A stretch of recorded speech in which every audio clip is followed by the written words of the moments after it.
श्री कृष्ण ने भी कहा, कर्म करो, फल की इच्छा मत करो। जानिए इसकी कहानी। एक राजा था जो अपनी प्रजा का बहुत ख्याल रखता था। वह अपनी प्रजा के बीच जाता और उनकी समस्याओं को सुनता था। वह कोशिश करता था कि वह उनकी समस्याओं को दूर कर सके। उसकी कर्तव्यनिष्ठा के चर्चे दूर दूर तक फैले हुए थे। एक बार राजा अपने राज्य में भ्रमण करने के लिए निकले हुए थे। तब उनके कुर्ते का एक बटन टूट गया। ये देख राजा ने अपने मंत्री को तुरंत बुलाया और उससे आदेश दिया कि वो गांव से एक अच्छे दर्जी को बुला लाए जो उनके कुर्ते का बटन लगा दे। ये सुन मंत्री ने गांव में दर्जी की खोज शुरू कर दी। संयोग से उन्हें एक दर्जी भी मिल गया। गांव में उसकी एक छोटी सी दुकान थी। उस दर्जी को जल्दी ही राजा के पास लाया गया। उस दर्जी से राजा ने कहा कि क्या वो उसके कुर्ते के बटन सिल सकता है। दर्जी ने कहा कि यह तो बड़ा ही आसान काम है।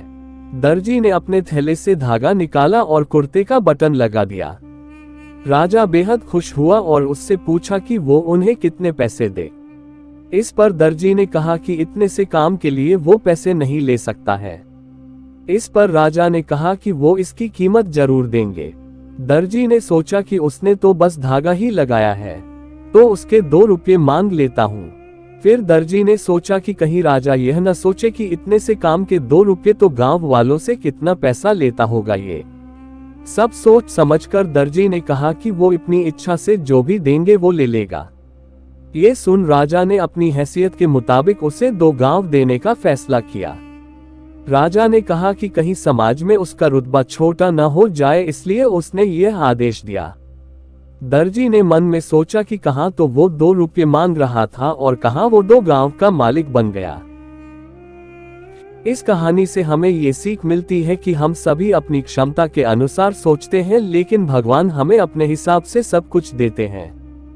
हम छोटा मांगते हैं और कई बार भगवान हमें उनके देने की क्षमता के आधार पर कुछ अच्छा और बड़ा दे देते हैं। इसलिए गीता में श्री कृष्ण ने भी कहा कि कर्म करो, फल की इच्छा मत करो, और यही इस कहानी का सार भी है।